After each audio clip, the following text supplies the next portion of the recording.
Hi guys, welcome to a new video. The Constitution of the World Health Organization says that health is a state of complete physical, mental and social well-being, and not merely the absence of disease or infirmity. Feeling good is free and it's our birthright. Everybody wants to feel good. And here we enter serotonin. Serotonin is a chemical that carries messages from the nerve cells in our brain all throughout the body. Serotonin plays a key role in functions such as mood and sleep. And this plays a key role in our sense of well-being day to day and also in our general health. I did some extensive research for this video, including one article that I will link in the description, from which I'm going to quote something directly, which might seem exaggerated, but I believe it's the truth. And that is that a positive mood in a normal range is a good predictor of longevity. Let me in this video try and share with you why this might be, and especially practical ways in which you can increase your serotonin, boost your mood, feel better right now, this very second.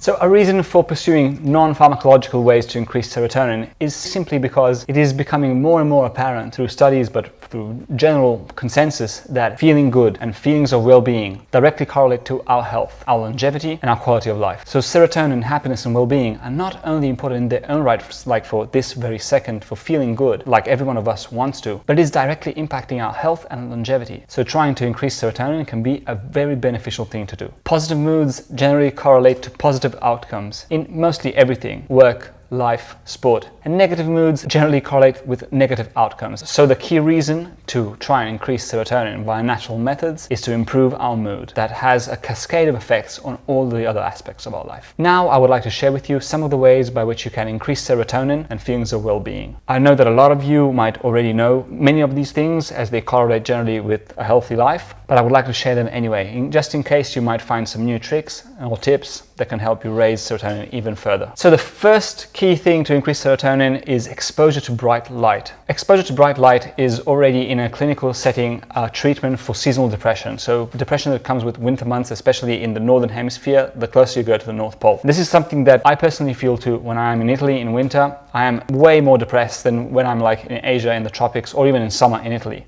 where sunlight exposure is so much more. Sunlight, being outside, nature, it's all enhanced during the summer in Europe, whereas winter it's way harder to get the same amount of sunlight that you can get in summer.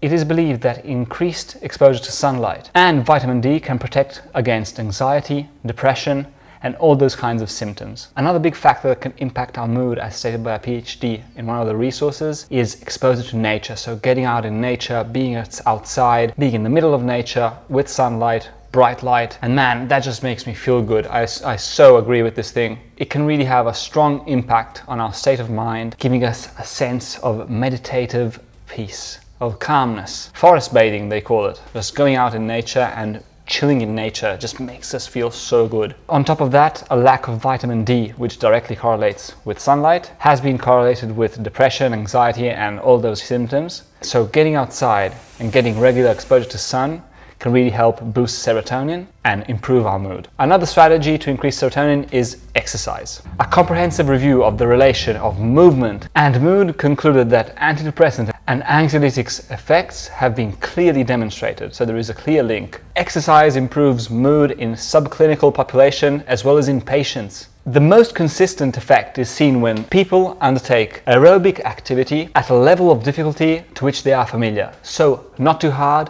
not too easy. Motor activity increases the firing rate of serotonin neurons, and this results in increased release and synthesis of serotonin. In addition, there is an increase of the brain precursor to serotonin, tryptophan, in the hours after exercise. Incorporating aerobic activity in our daily lives increases the abundance of tryptophan. Tryptophan is the precursor to serotonin, so having an abundance of tryptophan correlates to increased serotonin synthesis, which increases serotonin levels in the human brain. This is an awesome thing. Swimming, cycling, running, hiking, all these beautiful activities that we can do actually increase the precursor to serotonin and then raise serotonin levels. This is amazing. We get to train, get fit, have fun, explore, see nature, and in turn we are rewarded with this amazing thing. And not to forget that being physically active also produces other chemicals that make us feel good, like dopamine and endorphins. What most evidence points at is that the increase of the precursor to serotonin should impact serotonin synthesis during and after exercise. And this can be related to fatigue, but not definitely. However, it is clear that aerobic activity can improve mood. Positivity. So this might sound crazy, but hear me out. Basically, some studies have been done that instructed patients to have positive, neutral, or negative mood inductions. And what happened is these patients could literally change their mood with their thoughts. So by inducing positive thoughts, they end up having a positive mood. This was studied with a lot of very in-depth ways that you can check in the article below, but basically changed blood flow in the brain,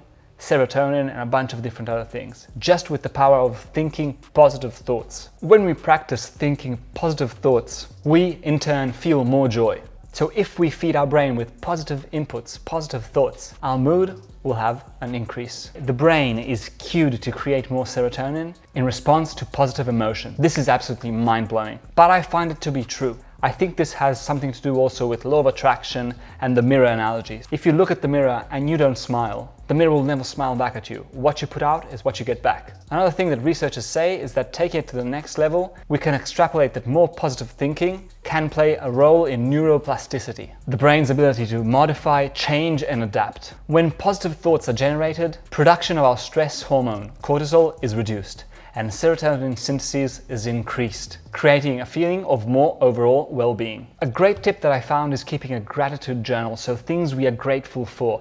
This doesn't really need to be like a physical journal. It can be like a note on your phone. It can be anything, basically. I personally have a note on my phone, many notes on my phone actually, of things that I'm grateful for. Like I've written things down in specific moments of my life when I was incredibly grateful for something. Like for example, just even putting my feet on the sand, or being out in the fresh air, or seeing the sunlight, or waking up in an incredible place, or being next to my girlfriend. And I keep tabs on this in order to revisit them when I'm maybe feeling down, or when I'm very far removed from these things. Like maybe I have to work for 10 days in the city and I'm so detached from a tropical beach. But if I look at my notes, I can reimagine those feelings, and those feelings oftentimes flood me with the feeling of well-being. This is something that is gaining more and more traction, and that is to include gratitude in our life. I do it every morning when I wake up, and before I move my body, I have a very simple gratitude practice where I just simply get in touch with my body. I feel how I'm feeling, and if there's anything to be addressed, I address it. But overall, I'm just checking in and being grateful for my body, for where I am, for being awake, grateful for being alive. That is fundamentally my objective in life, just being grateful for being alive and happy with being alive, and not needing anything else, because I know that I can influence my thoughts and emotions in a positive way, and that is all that I need to feel good. Another factor that can play a role in serotonin increase is diet. According to some evidence, tryptophan, which increases brain serotonin in humans, is an effective antidepressant in mid to moderate depression. Some prominent figures from the medical world say that what we eat can impact our mood, and that many foods that naturally contain tryptophan can help enhance our mood. Another component that is cited is omega-3 fatty acids, and another idea that seems to be valuable to explore is increasing the percentage of tryptophan compared to other amino acids in our diet could lead to positive outcomes. What to eat for serotonin production? Well, I don't know, but personally I choose to go with bananas and other foods like wild chickpeas and so many others.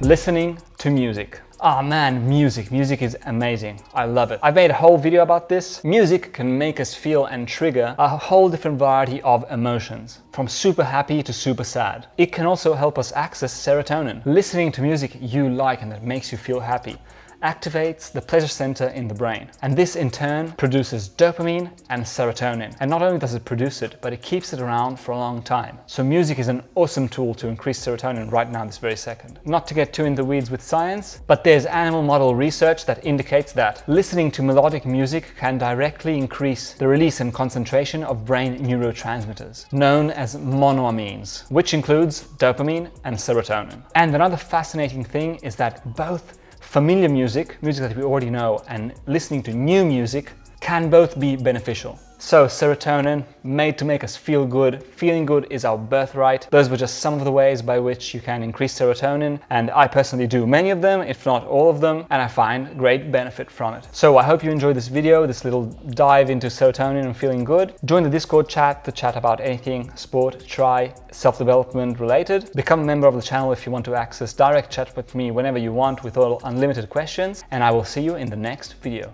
Bye guys.